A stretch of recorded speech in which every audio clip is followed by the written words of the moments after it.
Welcome to Everything EFL.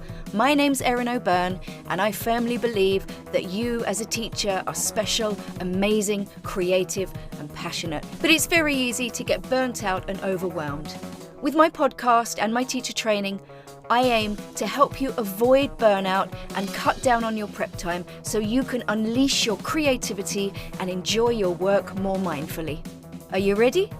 Let's go!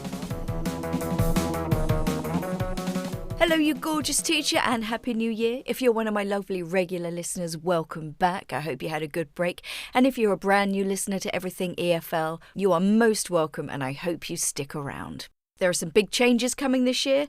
Not quite sure what they are yet. After the experience I had in French Guiana last year where I visited a mainstream school and I helped the teachers, I really feel that I can help these kinds of secondary school teachers really change their teaching habits for the better. Not to say that all you other teachers aren't deserving of my support and love. I'm just trying to figure out how I can best deliver that to you. But the best way to sort of keep up to date with what I'm doing, especially with any discounts for future services or products, join my newsletter community, Breathe Easy Teacher. The link is in the show notes. More on that later.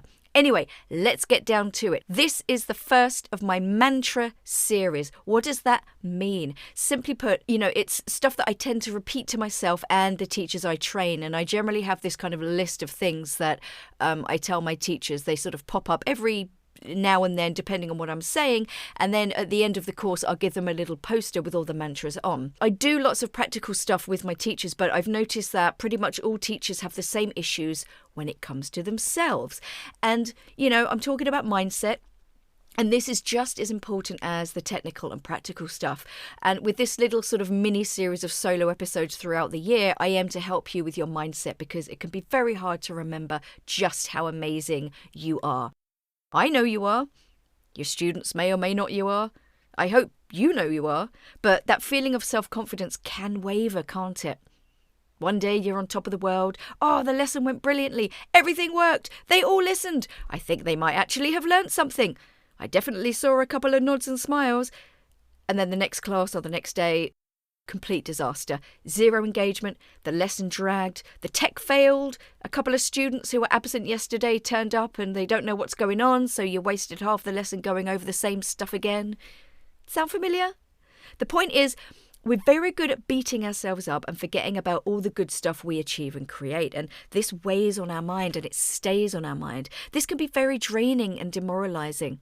It takes just one perceived crappy lesson or stinky attitude, let alone, a string of sort of, just non-responsive students to make us feel like dog shit. And that feeling can last and chip away at our confidence. And, you know yourself, this can be pretty destructive. So let's be rational and mindful. I got you, gorgeous teacher. So with that reminder, I just want to first remind you that you're not superhuman, okay? So bear that in mind as you go on, and let's crack on. Let me paint a picture of typical teacher stressors, shall we say. There's admin, parent and student expectations, higher-ups, exam pressure, that's a big one, different personalities, skills, abilities all in one class, frequent absences, your own expectations and pressure from yourselves. You go home thinking about a particular student or lesson or an angry parent. You've only got 6 months of contact time. How on earth are you going to get them to B2 level? The time limit you have, the syllabus constraints, time to plan and find materials. So let's go back to that student I mentioned, the one that's on your mind when you leave school. It could be right now. It could be happening right now. Are they absent? Are they just not engaged? Do they not seem to like you? Who are you thinking about right now, and what is the issue? Is it you? It might be. It might be a personal issue from the student. They may just prefer their last teacher. Look, no one likes change. Maybe they're not engaged in anything to do with languages and they just don't see the point, so why make an effort? How do you react when students mess around? Is your go-to response anger? I'd totally understand if it was. So many things depend on whether you connect with your students. So let's take the first step. I don't know where you are right now, but I want you to take a nice deep breath and let it out. And while you let it out, let go of the fact that, drum roll here it comes. I mean, if you read the title of this episode, you kind of know what's coming. But anyway, the first mantra of the year is you won't reach every student. At least not straight away. I know you want to, of course you do. It's natural, but it ain't realistic. I'm not saying it can't be done, but remember, if you remember episode 105 about trust and vulnerability, earning trust is vital. Maybe you aren't that teacher who's masterful at winning over a whole class in a short space of time. That's okay. I'd say that's the exception. This kind of thing takes time. Process, remember? So going on to the second step, So now you've taken the first step and you've acknowledged the fact that you're not a freaking miracle worker. Let's go to the second step. How do we do it? How do we win over those students? Well, there's the usual, and I'd say just because it's the usual, don't discount it. Form those relationships. Get to know your students. Show interest in their lives and give them a voice. The more you know, the quicker you'll find out why you haven't reached them yet. Also, don't be afraid to take the student aside after a while too. Some gentle questioning as to how they feel about your classes or learning English in general. The best starting point is always to try to get to the root of the issue. And I have a few suggestions. This isn't the be-all and end-all. It's not completely exhaustive and comprehensive, but something in here might resonate with you. If your student hates English, why?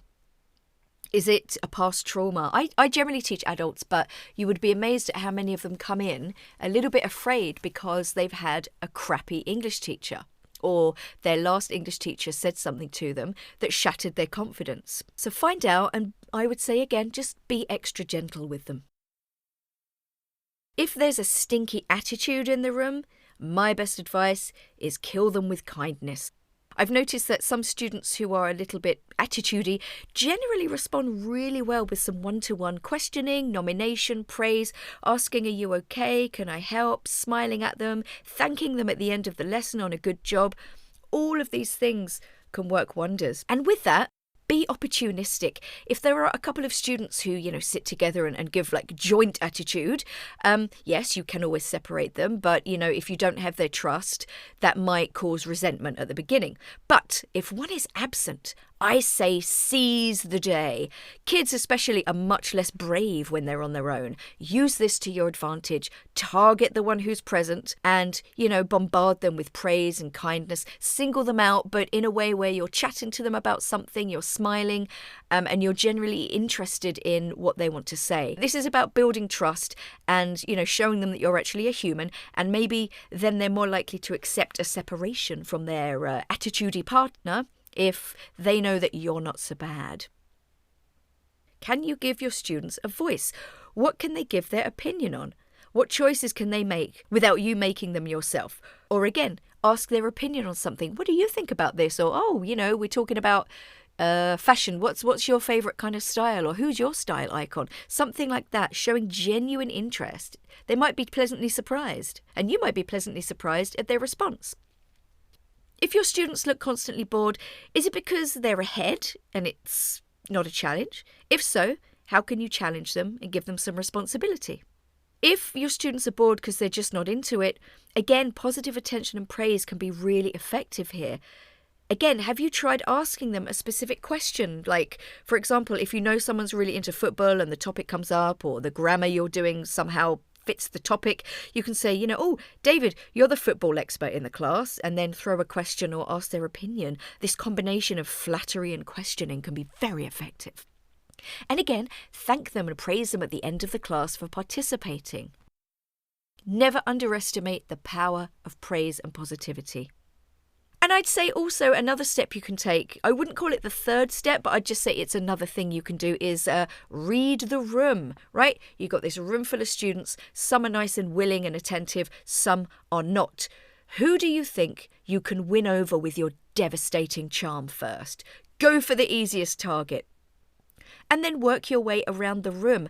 You could sort of make a mental list of any, I don't want to call them problem students, but students who are just maybe not engaged, let's say that. And they decide who you'll, in quotation marks, target in the next lesson. Give that student some positive attention or whatever you think they need from you. And, it's amazing that sometimes you can see a little, or even a big switch just in one lesson. You will know that feeling when you have that moment with a student. It's pretty special. So be patient. It will come. that's it, guys. I mean, at the end of the day, a lot of this is kind of trial and error and trying different things, but not giving up on your students, okay?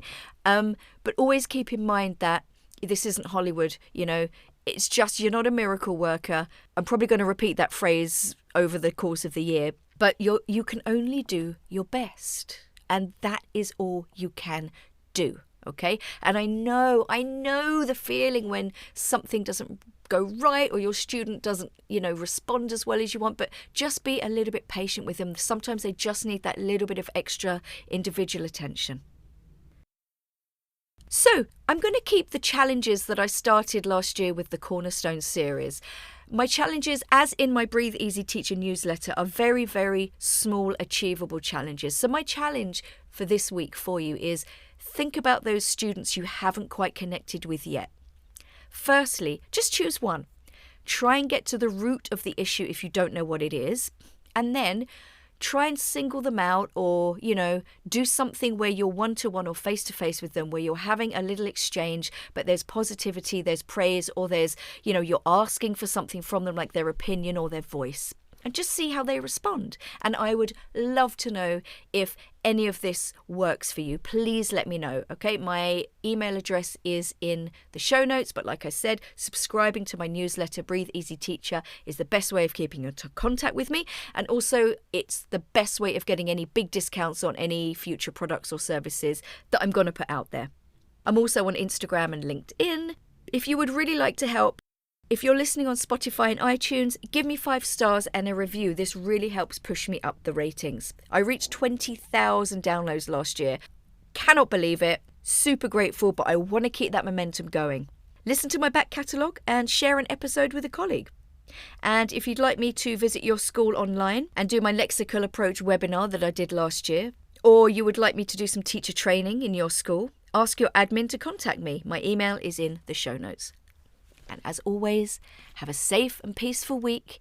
And above all, guys, look after yourself and share the love. Bye.